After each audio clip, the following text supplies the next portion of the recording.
I'm so thankful for our band. I'm so thankful for all of our teams. And I'm so thankful for all of you making the sacrifice, coming to church, wearing your face masks. And so thank you for being here. If this is your first time here, or maybe your first time back in a while since we've reopened, I'm so glad you're here. And you could literally be anywhere else. And I know that. Like, you could be at Bob Evans this morning, but you chose to be at church. And so I'm thankful that you chose to be here. And not everybody is here, though. Most of our audience is actually right there. You guys see this camera right here, right on this post? And so that's our online family. And RJ has sent me a text of some people who have been already watching and commenting during the worship this morning. And so what's up, Thomas Walsh? Hey to Andy and Katrina Bailey from Florida. I love Andy and Katrina. I actually did their wedding for them. And Andy is like such an Eagles fan. He wore a giant like Eagles shirt in his wedding. And I'm not even an Eagles fan, but it was pretty amazing. And so can we just show some love and support to our online family right now? Just give it up for them. Woo!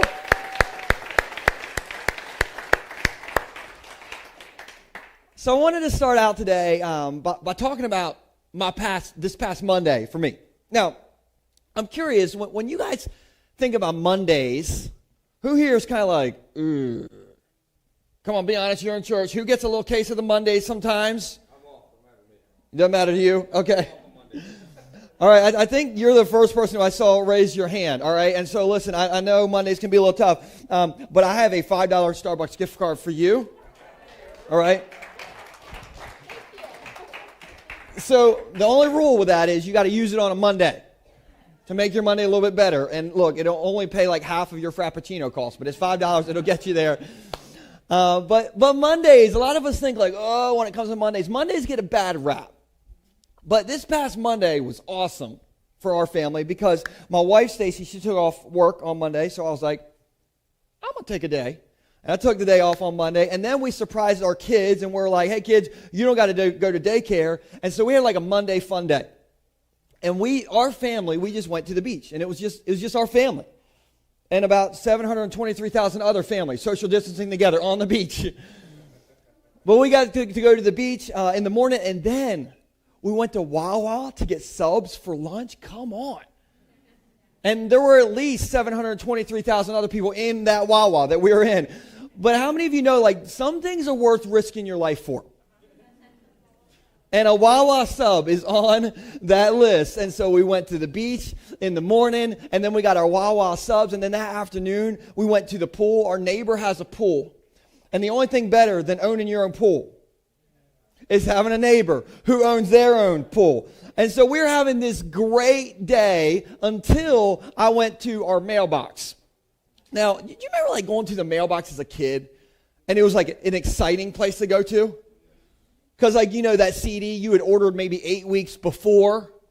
Sure, do you remember we had to wait 6 to 8 weeks for something to show up in the mail? How do we even live, man? I don't even know. And so anyway, we have a different emotion now, though, as adults when we go to the mailbox, don't we? Because what is probably in that mailbox? Bills. You all know about it. And so I'm having the best day. And by the way, have you ever like gone to the mailbox and got your credit card bill and you like weighed it in the driveway? You know, you kind of feel it in your hands. You can tell how bad the credit card bill is, but just by the weight of it, right? Anyway, a little trick to do by your mailbox. You just hold it and you're like, anyway. So I was having a great day. We just got back from the pool. I go to the mailbox, and that's when I saw this bill.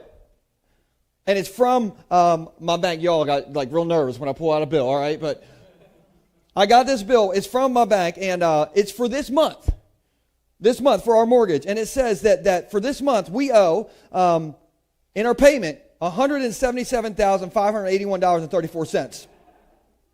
And it's due on August 13th, which is Thursday. So we need the ushers to come forward, and we're going to like get the KFC buckets, and I need you all to dig deep. All right, online, dig deep. No, keep your head up. All right, I'm just kidding. But I got this by the mailbox, and I started to do like a dance. You ever like dance by your mailbox? It's like doing the get up dance by my mailbox. And listen, the church takes really great care of me, but I'm not prepared for surprise $177,581 bills. And so I called the bank right away. And I talked to Chris, and I said, hey, Chris, we have a little problem. I said, Chris, I got a bill for $177,581, and it's due on Thursday. And Chris, I'm feeling a little tense. I'm feeling a little church tense, Chris. And Chris said, no hesitation, just said, Mr. Tice, do you not have $177,581? I said, no, I don't, Chris. Do you have $177,581? And then Chris laughed. I was like, what in the world, Chris? And then Chris said, don't worry, Mr. Tice. It's a mistake. Just send us your normal mortgage amount and just have a good day. I'm like, don't you do that to me, Chris. But thank you very much. I'm going to go ahead and apologize to the Lord right now for all my negative thoughts I just had. But my point is, my really good day turned really bad really fast. Has this ever happened to you before? Where things go from good to bad real fast? Like you get the credit card bill after Christmas, the post-Christmas credit card bill. Or the check engine light comes on and you got to ride your bike to church.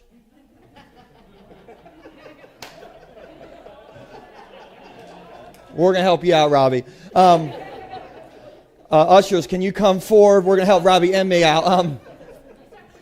Or like you go to pour your cereal, or you poured your cereal, and then you go to put milk in your cereal. And it's never any milk when you pour the cereal, right? And so like when things go from good to bad real fast, and then maybe it's a little more real. Maybe you lose a job, or the divorce becomes a reality, or you lose someone. And it's hard to keep your head up when things like that happen, right? It's hard to keep your head up when you look around and like the economy is struggling and our country is more divided than ever, and then you turn on the news. My goodness, can they not run a positive news story every once in a while? Does everything have to be in red all the time? Like, warning, it's over. And it's hard to keep your head up when you look around. And have you noticed that like we're living in a strange time right now? Have you noticed this?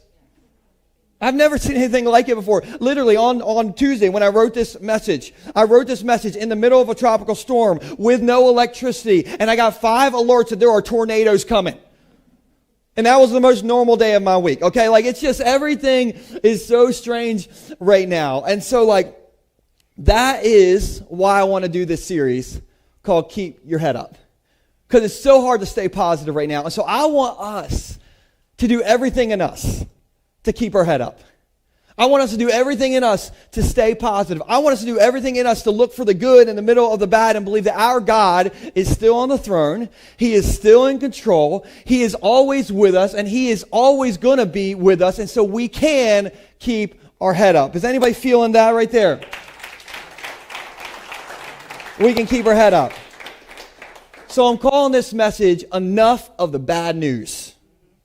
Somebody say, enough of the bad news. Come on, say it like you just got a bill for $177,000. Enough of the bad news. All right, online family, type that into the comments. Just stay with us. Enough of the bad news. And my hope today is to help you keep your head up, because I want you to walk out today more optimistic than when you walked in today. Now, that word optimistic can freak church people out. Even though like the gospel literally means good news. Okay, you don't hear the word optimism or optimistic in church very much. It's like a church cuss word. Because people think that word just means like it's like new age, positive thinking, like bury your head in the sand and deny all reality. Okay, like no. That is not what I'm talking about at all. I think you can be optimistic and not deny reality. Like I am optimistic, and I realize that my baseball team, the Orioles, are a horrible baseball team. And so you don't have to deny reality. And here's how I define optimism as a Jesus follower. We'll put this on the screen. This will help us guide us today. Optimism is the unshakable belief that our loving God is working in every situation for our future good. I am optimistic because I have the unshakable belief that our loving God is working in every situation for our future good. And that's not like my definition. That's the Bible's definition.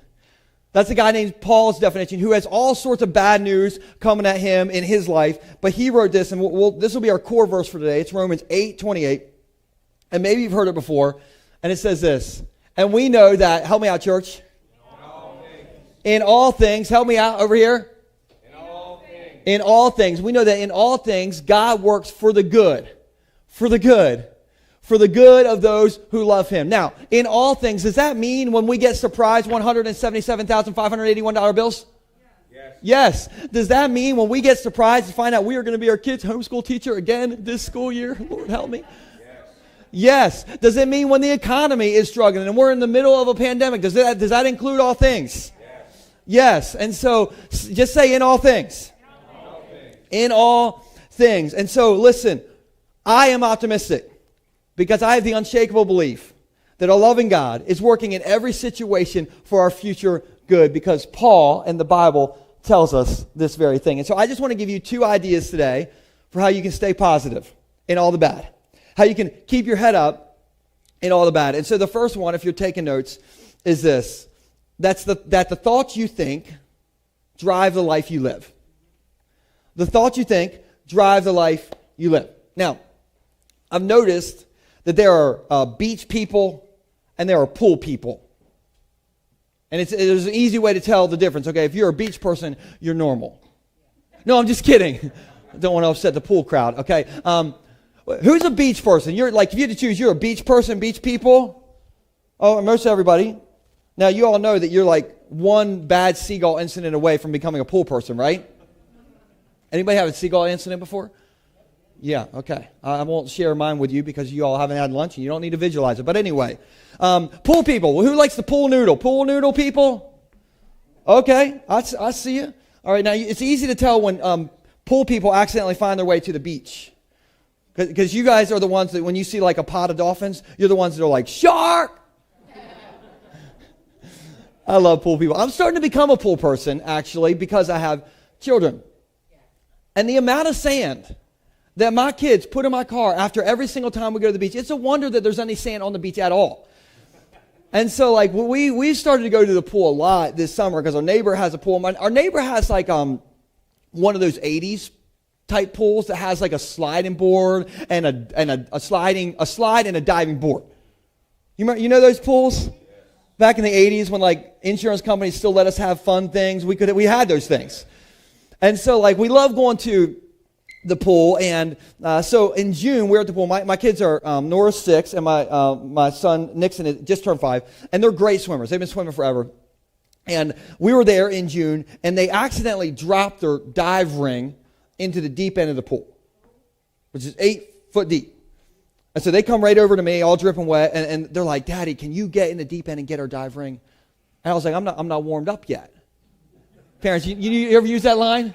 I'm like a lizard at the pool. I'm like, I gotta warm up, kids. All right, I'm cold. I gotta warm up. And so I was like, I can't go in the pool right now. But I said, "Can't you go and dive to the bottom and get it?"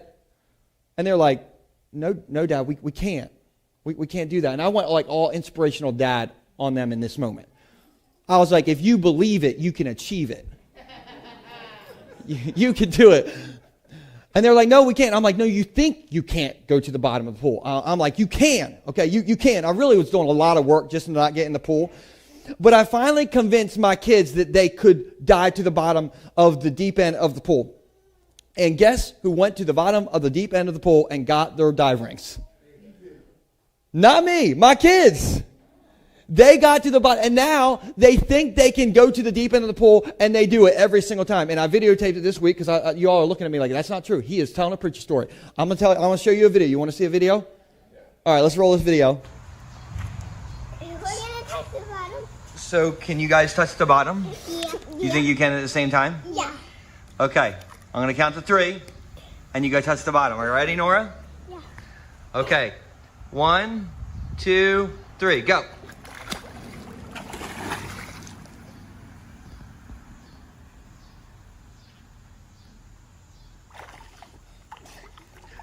Did you do it? Was I first? Did you touch it? Yeah.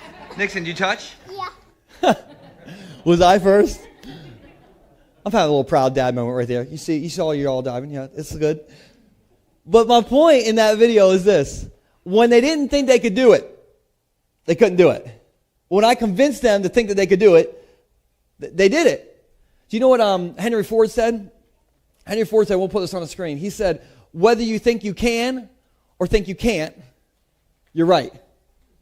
Why? Because the thoughts you think drives the life you live. And so can you all do me a favor? I want you to think about what you think about. When it comes to like your life, think about what you think about. When it comes to the way you think about yourself, when it comes to how you think or what you think you can do, when it comes to like how you think about the way you look, think about what you think about.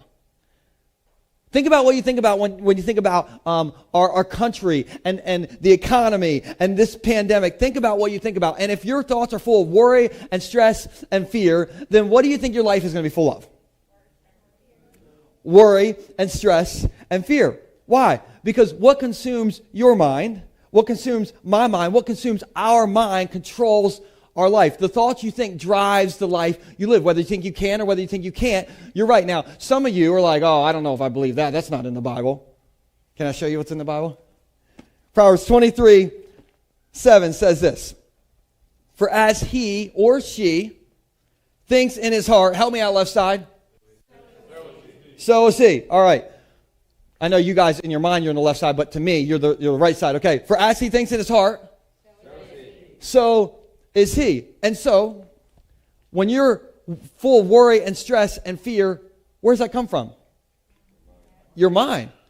Why? Because the thoughts you think drive the life you live. And so, if you woke up this morning and you thought, oh no, the world is falling apart and I'm never going to lose this pandemic 15, and we're going to have to wear face masks forever, and my kids are going to need me all day today because my kids need me all day every day, then you're not probably going to have a very good day, right?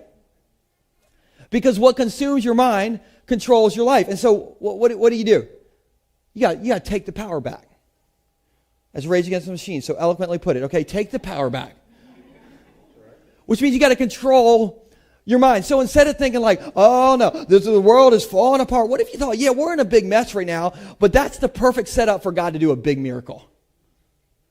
What if instead of thinking like, oh, I'm never going to lose this pandemic 15, what if you said, I'm going to take the power back and I'm going to take those ho-hos back and I'm going to get myself in shape today? What if instead of thinking like, oh, we're going to have to wear face masks forever, what if you thought, if the biggest thing I have to complain about is wearing a face mask, I'm living a pretty good life, right? Well, what if instead of thinking like, oh, my kids are going to say daddy 77 times today, what if you thought, there's going to come a day when my kids are grown and gone and they're not going to need me. Woo. But when that day comes, what you're going to want is your kids to need you, right? And so I'm going to be thankful every single time my kids need me today. Come on, what consumes your mind controls your life. And if you want to up the quality of your life, you got to up the quality of your thoughts. Keep your head up means in all things God is working for the good of those who love him. It means for as he thinks in his heart, so is he. And so just a quick question. Are your thoughts making your life better or making your life worse? Are your thoughts making your life better or making your life worse? And if they're making your life worse, if that's your answer, take the power back. Everybody say, take the power back. Kind of feels empowering, right? And that's biblical. For as he thinks in his heart, so is he. The thoughts you think drives the life you live. Here's my second thought for how we stay positive and keep our head up in the middle of all the negative. It's this, if you're taking notes. It's to starve the negative and feed your faith. Starve the negative and feed your faith. So we have a picture that we're going to throw on the screen of our team, our staff right now. Don't you love this team, these people? I'm not talking about myself, these other people. I love these guys, and we, by the way, we all like are wearing the same clothes. If you look at us as in this picture, because we literally took this picture like 10 minutes before the service. Okay, but Bo is our original staff person right here, our worship leader, and Bo is also a Ravens fan. Yep, I feel like we should point out when people are making good choices with their life. So he's a Ravens fan. Cotter is our Next Steps director, and Cotter is an Eagles fan. Yeah. So he just has a little bit of sin in his life, just a little bit. Then we have Kristen, our Bayshore Babies and Kids director, and then RJ, our newest team member. He's our media director, and both of them are Steelers fans, so lots of sin in their life, lots of sin.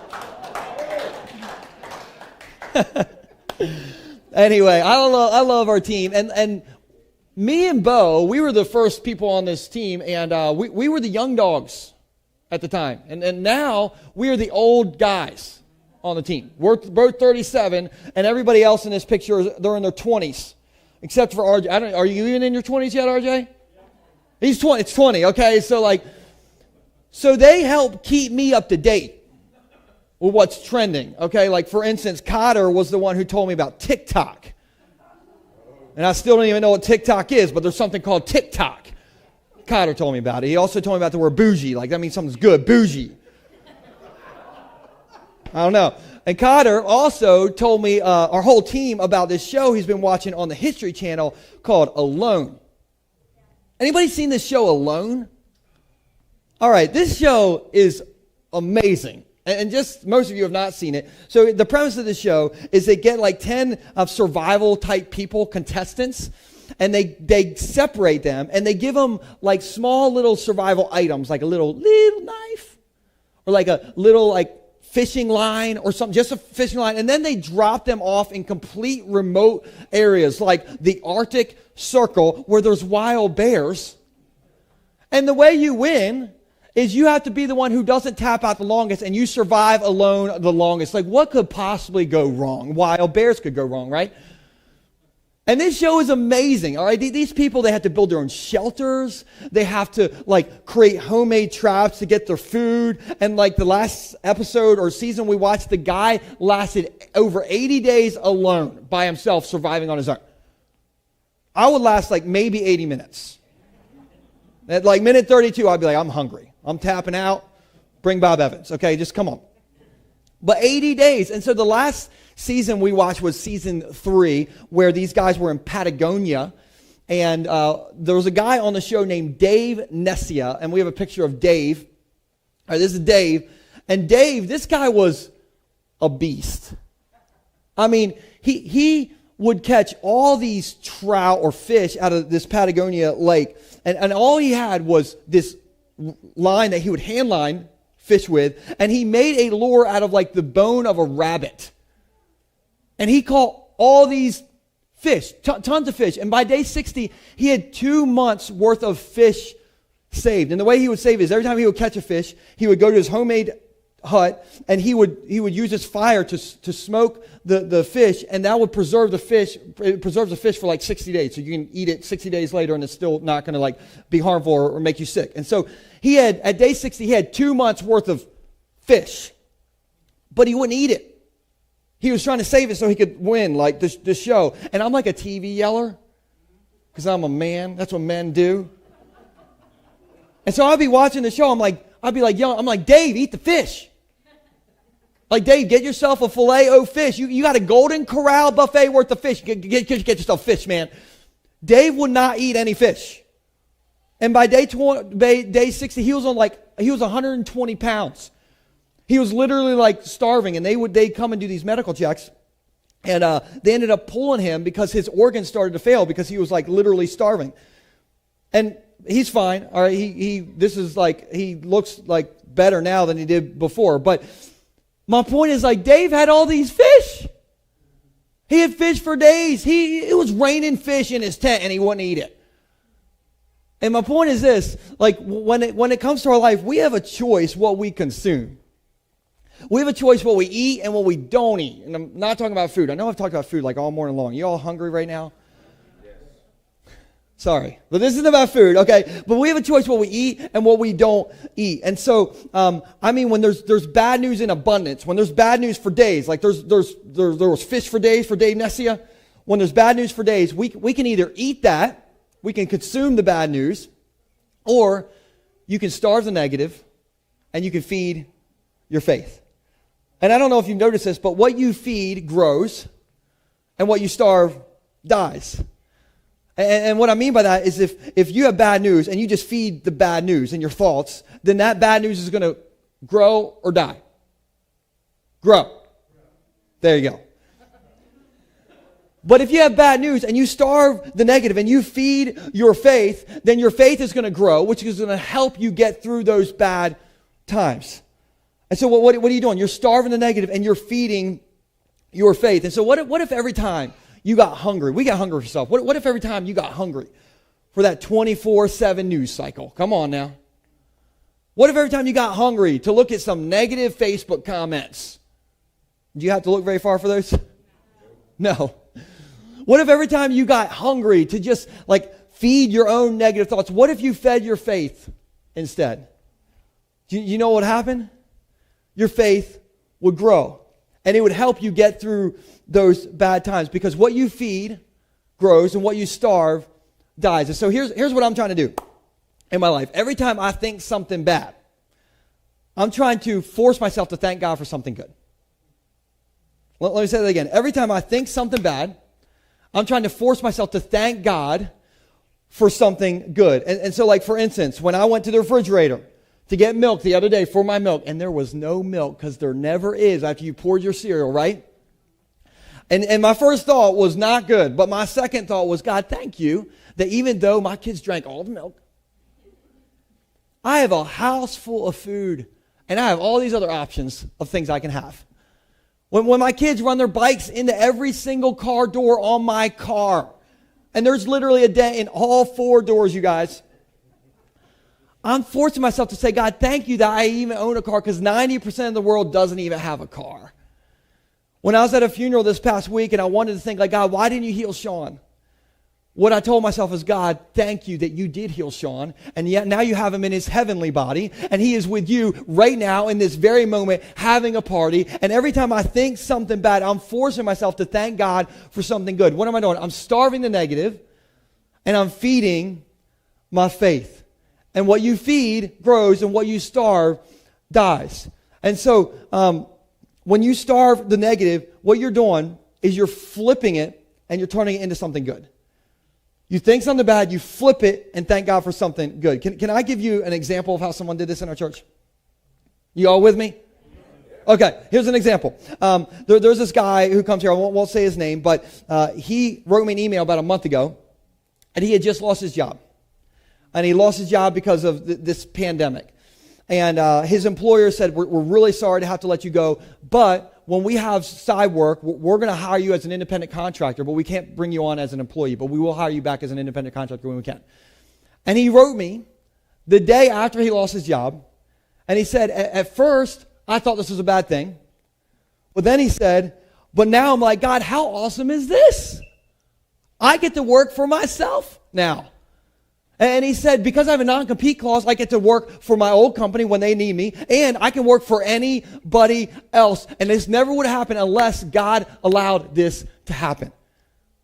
And he was pumped about it. And what did he do? He flipped it, right?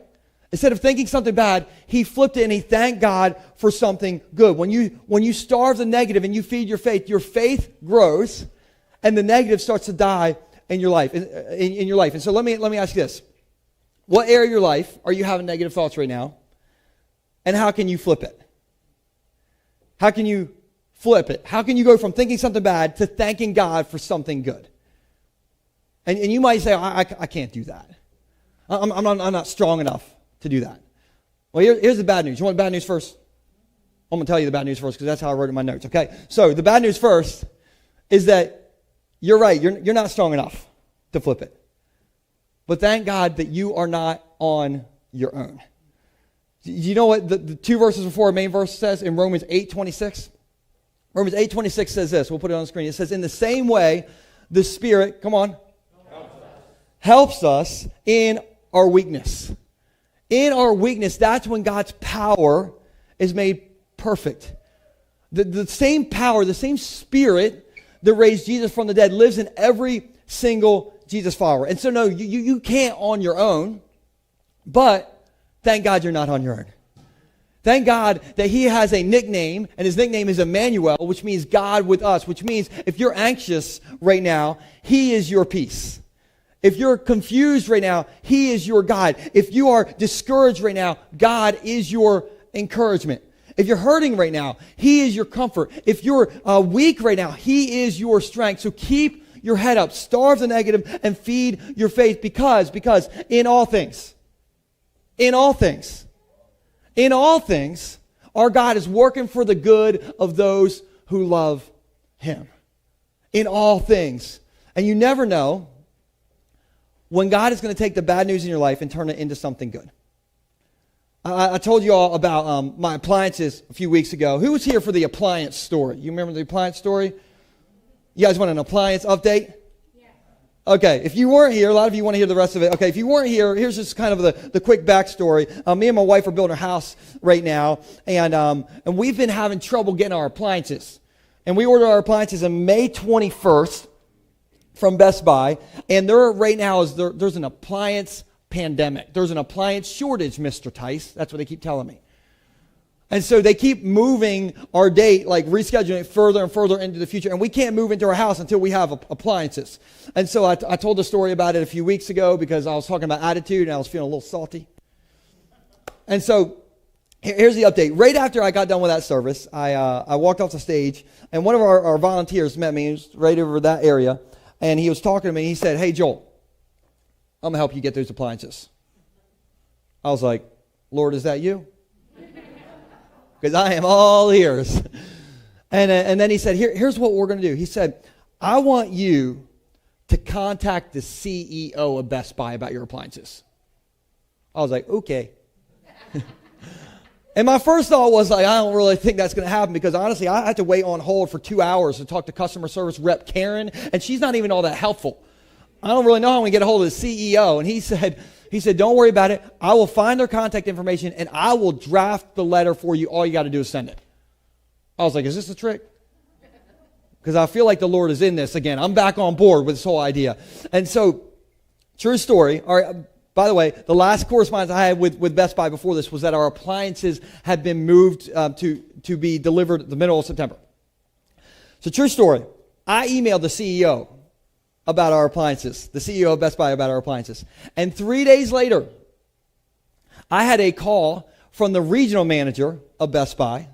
I had a call from the appliance manager of Best Buy. I had a call from the manager of the Best Buy store in Salisbury. And in that window of time, I missed a phone call from California. And I can't prove it was the CEO, but I'm going to tell you it was the CEO because it makes the story sound better. And our appliances that were scheduled for the middle of September showed up at our house on Thursday. 6 out of 7 appliances showed up on Thursday. We got $1,000 off, which is going to help towards this $177,000 bill. And they upgraded our washing machine, our dryer, and our refrigerator. And my point is, shop at Best Buy, people. This part of the message has been brought you by my good friends at Best Buy. They have sponsored this. But my point is, like, you never know when God is going to take bad news and turn it into good news. And I could, like, cry telling you all that story, not because of that story, but because as a pattern in my life, God doesn't always do things in my time. But if I give Him time, He comes through every time. As a pattern in my life, God doesn't always do things in my time or in my way, but if I just give Him time, He comes through every time. Why? Because we know that in all things, when your appliances are lost, in all things, when the news is bad, in all things, when life isn't good, in all things, God is working for the good of those who love Him. He is that good. God is that involved in our life. That's because our God is like the crumb getter. Do you guys know there's a crumb getter? You want to hear about the crumb getter? All right, this is my final story, you guys. Okay. So, when me and my wife Stacey first got married, we were broke. I tell that all the time. We were so broke, we couldn't afford to go to KFC and lick other people's fingers. We had no money. I always tell that just because I like to see you all like imagine it in your head and just get grossed out. So it's going to keep coming for years. But we didn't have any money. I think our 5-year anniversary, I think we went out to Applebee's for our like anniversary dinner. And there's nothing wrong with Applebee's. I am all about the neighborhood grill. All right, the Oriental chicken salad is money. It was just too much money for us for the first 5 years of our marriage, okay? But we got on the Dave Ramsey plan, everything like that really helped us and turn things around. And so back in 2018, we decided to splurge. We were in a better position, and we decided to splurge. And we went to vacation with a bunch of our friends to an all-inclusive resort in Mexico. And it was like one of these fancy places. And so one night we all booked a dinner at this place called Le Brasserie, the French restaurant. Does that sound fancy? Le Brasserie, does that sound fancy? It is fancy. It is fancier than the neighborhood grill, you guys. It is fancy. And it's one of those places that had curtains all around in the restaurant. The food is heavenly. They give you 3 spoons. And I don't know what you do with all 3 of them, but you got 3 spoons, okay? And it was great because our server, his name was Fernando. And Fernando was fantastic because if you wanted like a lobster tail, Fernando's got you. You want 3 lobster tails? Fernando's got you. You want a filet with a side of filet? Fernando's got you, man. The place was incredible. And so like we're like living it up. And then Fernando brought me this like fancy bread basket. French bread basket, like croissants and whatever. I don't even know what this stuff is. I'm trying to act like I know how to act in a place like this. You ever been in a place like that? It's like, yeah, I know what's going on. Anyway, I had no idea what was going on. I got these croissants. And the moment I got those croissants, I was like, that's all out the window. I'm going to eat like I'm from Sussex County because I'm from Sussex County. And so like I just got into the croissant basket and like I'm just eating this croissant and bread mess is going everywhere. Which you're not supposed to do in a fancy restaurant, okay? But bread mess is going everywhere. And that's the moment that I realized that Fernando had an assistant. And I didn't know about this. And Fernando's assistant was like hiding in the curtains or something. And the moment I made a mess in front of me, Fernando's assistant popped out from the curtains, wearing like all black, and he came right over to the table and had this like straight edge thingy. And where that had that bread mess in front of me, he started like scooping up the bread mess. And he had like perfect form. He's like, he completely cleans up the area, and then he backs away and goes back by the curtains. It's like the most amazing thing I've ever seen. And so I was like, I want to see that again. So I took my croissant and I just started to crush it a little bit. And guess who popped out from behind the curtains? Fernando's assistant. He's like, woo, and he comes out. He's got all black on, and he comes over, perfect form, gets every single bit of it, and then he just goes right back to the curtains. It was amazing. And I think that's the perfect visual for our invisible God. Now, hang with me. I know you're like, how do we go here? Okay. Anyway, but we don't always see him, but he's always there. When we need help, he's right there in the middle of our mess. And when like he's working behind the scenes, we don't see it. But he is making what the enemy meant for bad, and he's turning it into good. And we don't always see God, but he's always there. He never leaves us. He always sees us, and he is that good. He's that involved in our life, and he is there. And so you can keep your head up. And I know there's a lot of bad news around us right now. And you might think, well, there's all this bad news around us. Maybe I should just lower my expectations. Because if I lower my expectations, then like when things are bad, then I won't be so disappointed. I don't think you should do that. I think as a Jesus follower, you should raise your expectations. I've heard so many people say, I just want things to go back the way they were before the pandemic. I want things to go back the way they were like when they were normal. You know what? We were all complaining about our lives when things were normal, right? I don't want things to go back to normal. I have more faith in that. I want things to be better than normal. I'm believing for a better future. I'm believing for our church to be bigger after the pandemic than it was before the pandemic. I'm believing for our country to be more together after this. I'm hoping and believing for our country to have less hate, less racism, and more togetherness in it. And I'm believing for better marriages for our church. I'm believing for better relationships with your kids, for you all. I'm believing for more joy, better jobs. I'm believing for those things. Why? Because in all things, God is working for the good of those who love him. And if you want that for your life, just say, keep your head up. Come on, say it like you mean it, church. Keep your head up. So enough of the bad news. I'm optimistic because I have an unshakable belief that our loving God is working in every situation for our future good, for my future good, and for your future good.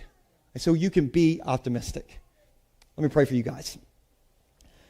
Jesus, I'm so thankful that even in a time where everything is pushing our head down, everything around us seems negative, everything around us seems bad, I'm so thankful for verses like Romans 8:28 that says that we know that in all things you're working for the good of those who love him. And so God, I just pray that we will get that deep into us, that when everything around us just looks so negative, we know that negative is something you're going to turn into something positive.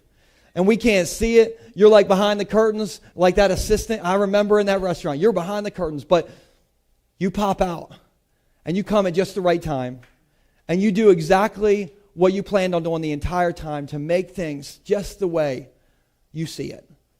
And God, I just pray that we'll trust you. Our faith will be bigger. Our head will be higher because we trust you. In Jesus' name, amen.